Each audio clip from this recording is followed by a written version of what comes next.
We wanted to talk a little bit about A Sacred Place and what is this organization and how it got started.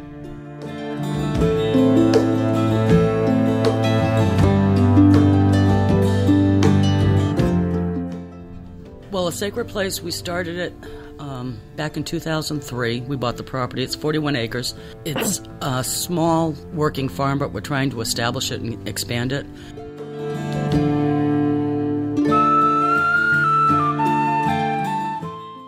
Members of A Sacred Place are not just in the Canaan area. They come from all over New Hampshire. One of the biggest things that A Sacred Place offers is tolerance. We're not specifically this, that, or the other thing. We welcome everybody. The Sun King embraces the mother in her fullness. The fruits of labor she now bears. I don't think there's any place in New Hampshire anymore where you can actually go and hear silence. Druids Grove down by the river, that is really super place to sit and just meditate and get away from the urbanization that most of our lives have so much of.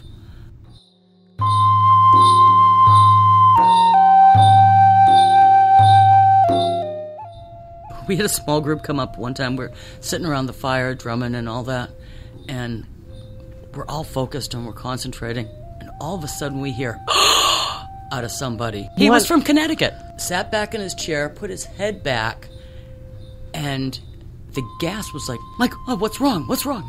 Are you all right? He goes, look at all the stars.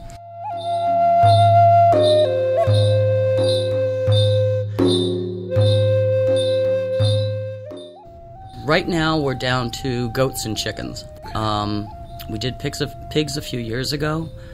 I free-range turkeys. It's just kind of organically grown. In 2006, when my husband died, all of a sudden it shifted from being our home to having to become something else in order to basically to survive. Originally, we started out as a spiritual sanctuary. Anybody is welcome who respects the earth and connects to the divine through nature. 2007, we had somebody who was a framer who said, yep, I'll frame the house for you, get it weather tight and everything else.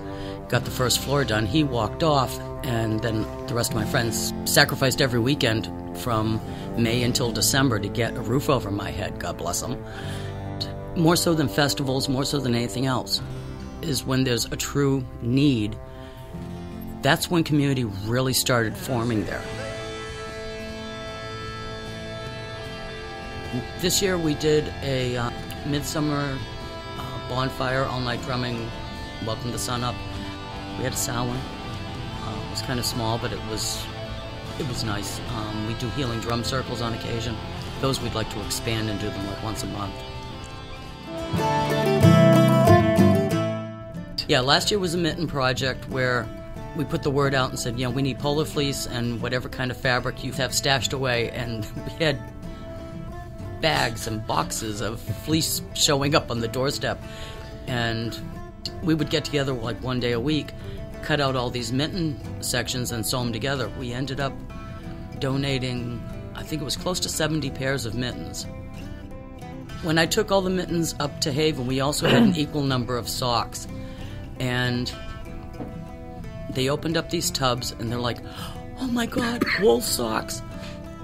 And it was heartwarming to see that what we were giving was genuinely needed, and it was heartbreaking to see somebody so excited over getting a pair of wool socks. But I'm sure that some of the stuff that we dropped off there probably kept people from losing their toes last winter.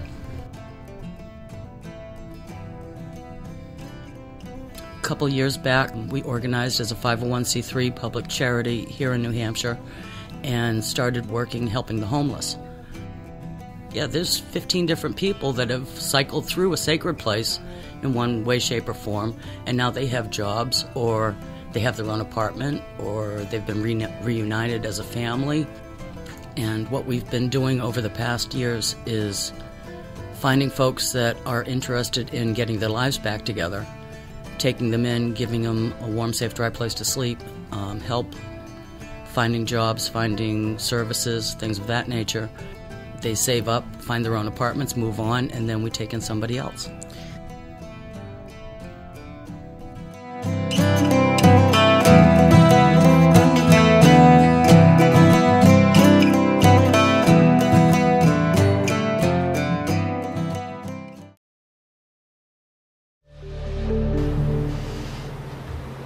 Basically, everyone deserves a warm, safe, dry place to sleep. For the homeless, one of the biggest things they need in order to get back on track and back from being invisible to coming back to, I hate to say, a productive member of society. Creating a life. You know, but where the rest of the world looks at them and recognizes them human being. Because when they're homeless, they're shunned, they're ignored, they are invisible, and they're just, oh, I'm just going to walk by and not see them. First and foremost, what they need is an address. Someplace where they can get their mail that isn't a temporary shelter or something like that. And once they have an address, all sorts of avenues open up for them. They can apply for food stamps, they can apply for services. Lady M from A Sacred Place came to Concord and met us and offered us what we have right now. Wasn't quite sure what we were going to go into, what this all entailed.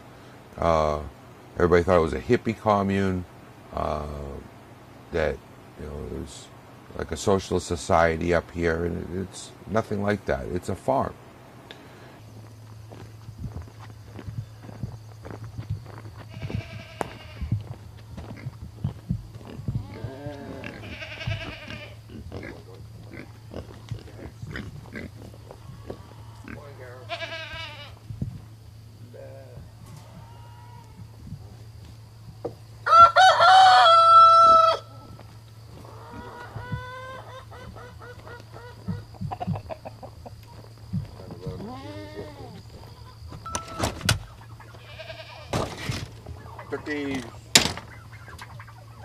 Come on.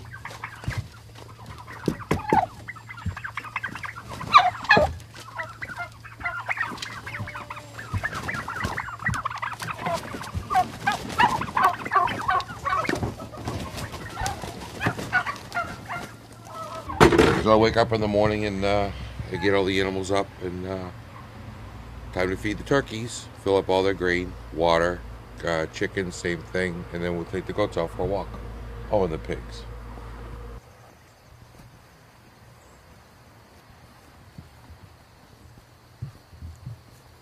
And they free range, they go anywhere they want, but there's certain places they can't go. That tree's one of them. Much! Alright, so that's Fudge. This is Fawn. Fudge's twin sister from last year. Snickers. Oreo, the mother of those two, Fudge and Fawn. And Munch, he's a fleece goat, more of a pet. Snickers, who just gave birth for the first time to caramel and nougat. And Oreo has one and double stuff. Her babies, they're about 10 days apart. This is Oreo's second kidding, and Snickers first. We're using the goats and the animals here on the farm, the goats and the pigs, to what we call mob grazing, where we take the goats, we put them in a small area, graze it, overgraze it for 2 days, and this just got finished up. This looked like that green over here. So all this greenish, all that here in the back looked like what was in the front. And this is just a couple of days of grazing and a couple of days of pigs. And eventually this whole area is going to be taken down by the goats and the pigs, and they get food. And it'll be stumped, leveled, and we'll grow nut trees, field crops, corn, vegetables. And then we'll start another area. Further up is a whole nother area of wide open space that the goats can graze on. We just haven't gotten there yet. This is all new. And we use fencing that we take down, and we can rebuild in a couple hours a pen for them.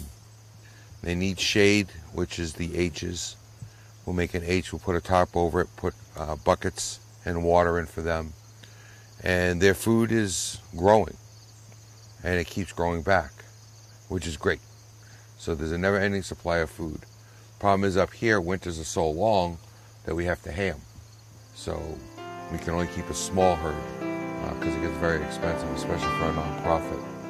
I love the woods. I love being out here. I used to love the ocean. I still do. But this is home. There is so much need. But if we all do a little bit, little bites. If we all take a little bite, then this whole issue can disappear. I don't have acceptance, better shape up, 'cause you just don't fit in. It's up to me.